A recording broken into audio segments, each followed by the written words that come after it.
دیکھیے 3 پرابلمز ایسے ہیں انسانی تمدن کے جن کا کوئی حل انسان نہیں کر سکتا۔ سب سے پہلا مسئلہ اور سب سے پرانا مسئلہ، ابدی مسئلہ ہمیشہ سے ہے جب سے انسان ہے، عورت اور مرد کے حقوق و اختیارات میں کیا تقسیم ہونی چاہیے۔ آپ کو معلوم ہے افراط و تفریط، یا تو عورت کو ملکیت بنا دیا گیا، جیسے بھیڑ بکری جو ہے آپ کے کھوٹے سے باندھ رکھی ہے، ایسے ایک عورت بھی باندھی ہوئی ہے، وہ آپ کی ملکیت ہے، اس کے کوئی حقوق نہیں ہے، اس کا کوئی لیگل سٹیٹس نہیں، اس کا کوئی تشخص نہیں، کوئی ہے ہی نہیں۔ یا وہ انتہا ہوگی اور یا وہ انتہا ہے جو آج آ گئی ہے، بالکل مرد کے شانہ بشانہ، ساری تخلیقی مصلحتوں کو چھوڑا، ساری جو بھی انسان کی جو انیٹومیکل جو بھی ڈفرینسز ہیں ان کو چھوڑا، جو سائیکولوجیکل فرق ہے ان کی تخلیق میں اس کو بھی ایک جیسے برابر، نہیں، قطعاً نہیں۔ ان دونوں کے درمیان کیا توازن ہے؟ یا وہ لونڈی بن گئی، بھیڑ بکری کی طرح کی ملکیت بن گئی، اس کا کوئی حق نہیں، اس کا کوئی لیگل سٹیٹس نہیں، اس کے والدین نے جہاں چاہا شادی کر دی، اس کی مرضی پوچھنے کا کوئی سوال ہی نہیں، جس کے چاہا حوالے کر دیا۔ وہ آج جو چل رہی ہے ونی کی رسم، وہ عورت کا کیا اختیار اس کے اندر ہے، اس بچیوں کا کیا اختیار ہے؟ وہ 1.5 سال کی ایک بچی بھی دے دی گئی ہے، انا للہ و انا الیہ راجعون، جو چاہے کریں۔ یہ تو ایک انتہا ہے۔ دوسری انتہا بالکل برابر، نتیجہ کیا نکلا ہے؟ بالکل برابر میں خاندانی نظام برباد ہو گیا، اس لیے کہ ایک ادارے کے 2 سربراہ برابر اختیار والے نہیں ہو سکتے۔ کسی محکمے کے 2 ڈائریکٹر ہو سکتے ہیں،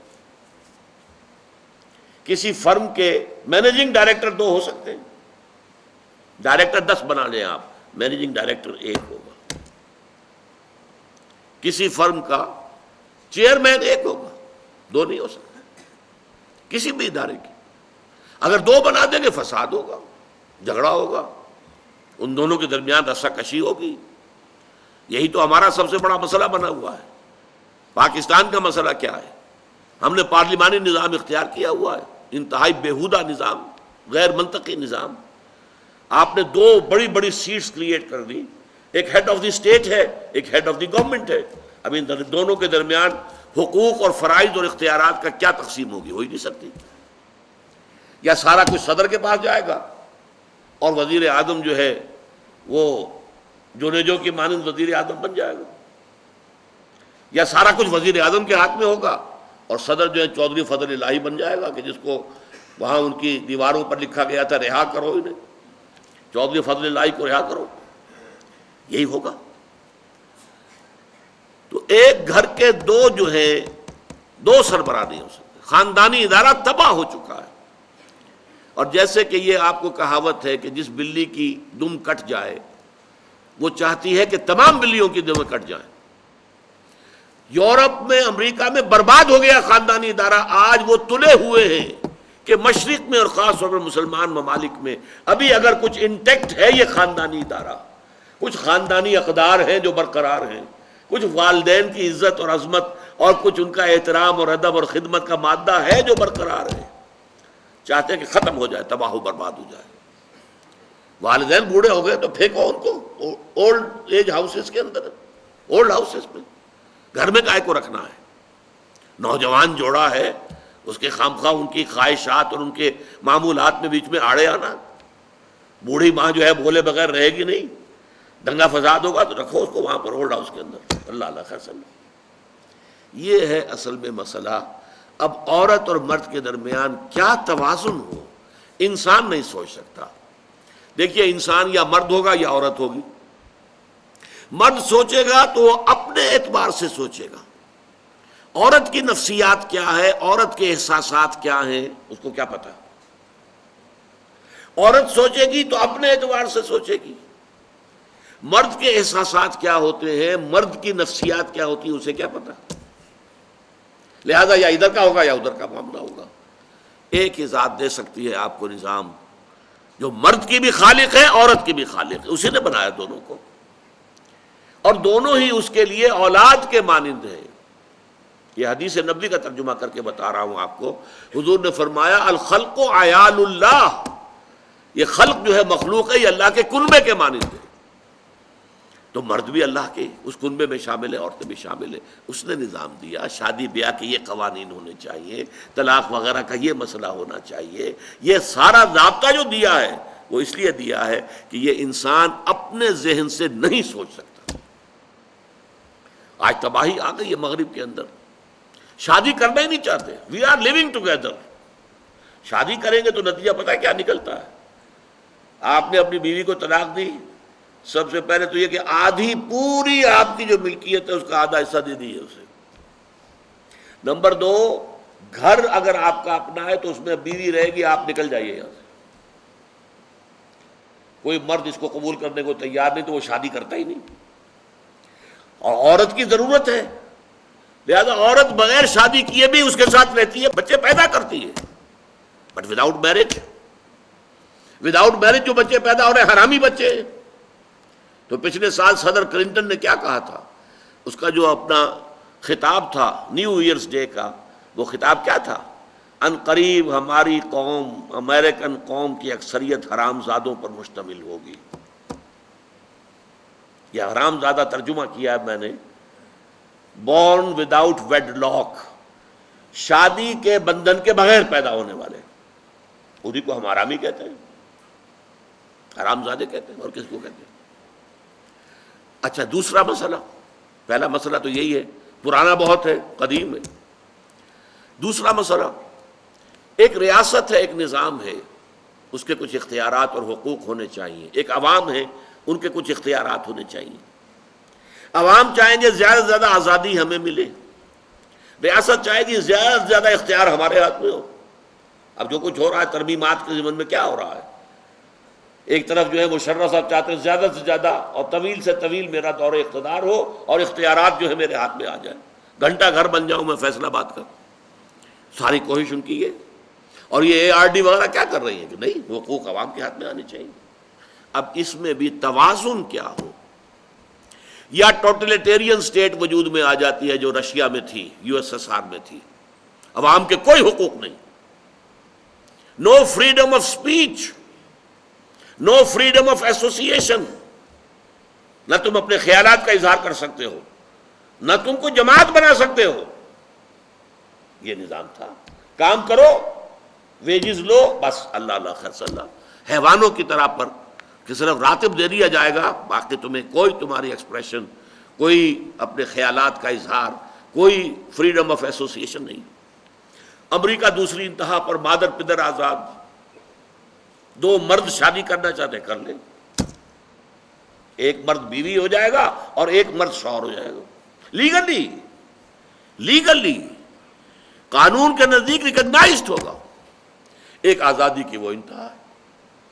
گیز، ہومو سیکشولز، وہ وہاں جلوس نکالتے ہیں، بڑے ٹھاٹ سے نعرے لگاتے ہوئے گزرتے ہیں.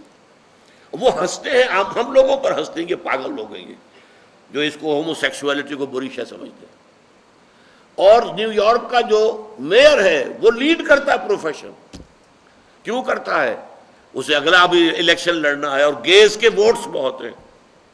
اس سے اندازہ کیجئے کہ کتنی پرسنٹیج وہاں گیز کی ہو چکی ہے، ہومو سیکشولز کی. یہاں تک کہ طے کر دیا گیا ہے مذہبی میدان میں بھی گیز کو اجازت ہے، وہ پادری بن سکتے ہیں. گیز ہیں، ہومو سیکشولز ہیں.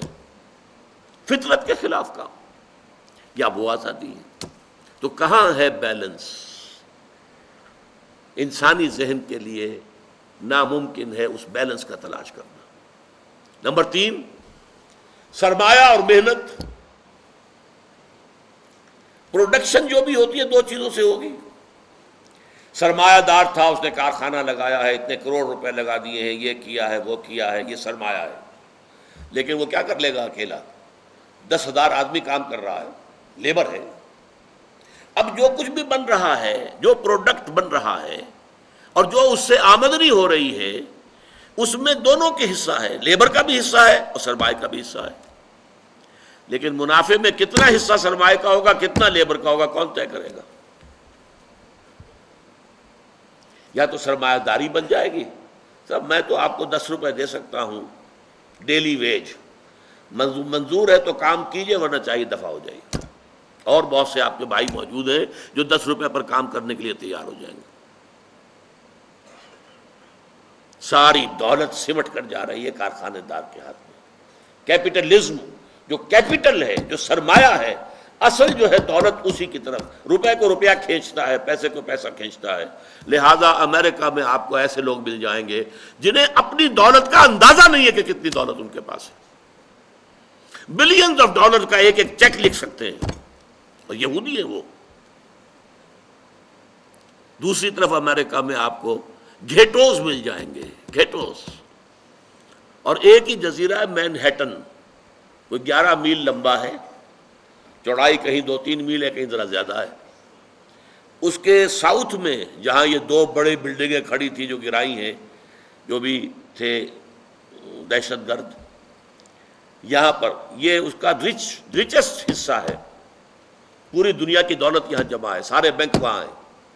اور اسی جزیرے کے شمالی علاقے کے اندر گھیٹوز ہیں، افرو امریکنز، کالے امریکی، یوں سمجھیے کہ سب ہیومن لیول پر رہ رہے ہیں، حیوانوں کی طرح زندگی گزار رہے ہیں. یہ ڈسپیرٹی نظر آ جائے. تو اب عدل و انصاف کی کیا شکل ہو؟ یا وہ ہے جو رشیا میں اور USSR میں تھا، یا یہ ہے جو امریکہ میں اور اس کے الائز کے اندر ہے. یہ ہے وہ مسئلہ جہاں انسان ہاتھ جوڑ کر، گھٹنے ٹیک کر اللہ سے دعا کرنے پر مجبور ہے، اے اللہ تو نے مجھے فطرت سلیمہ بخشی، اے اللہ تو نے مجھے عقل سلیم سے نوازا، اے اللہ میں نے تجھے پہچان لیا کہ کل شکر اور کل ثنا کا مستحق تو ہی ہے. اے اللہ میں نے تجھے پہچان لیا کہ تو تمام جہانوں کا پروردگار اور مالک ہے. اے اللہ میں نے تجھے پہچان لیا جزا و سزا کے دن کا مالک و مختار مطلق تو ہے. اے اللہ میں نے طے کر لیا ہے تیری ہی بندگی کرتا ہوں اور کروں گا، اور تو ہی سے مدد چاہتا رہوں گا. لیکن اے اللہ میں مجبور ہوں، میری عقل جو ہے میرا ساتھ نہیں دیتی. کروں کیا؟ چلوں کس راستے پر؟ کون سے راستے پر؟ یہ عملی حصہ ہے دین کا. وہ سارا تھا فکری، نظری، ایمانی حصہ. الحمدللہ رب العالمین الرحمن الرحیم مالک یوم الدین، یہ کیا ہے؟ یہ ایمانی، فکری، نظریاتی حصہ ہے. عملی حصہ کیا؟ اہدنا الصراط المستقیم، ہمیں سیدھے راستے کی ہدایت بخش. صراط الذین انعمت علیہم، راستہ ان کا جن پر تیرا انعام ہوا، تیرے پسندیدہ بندے جو ہوئے.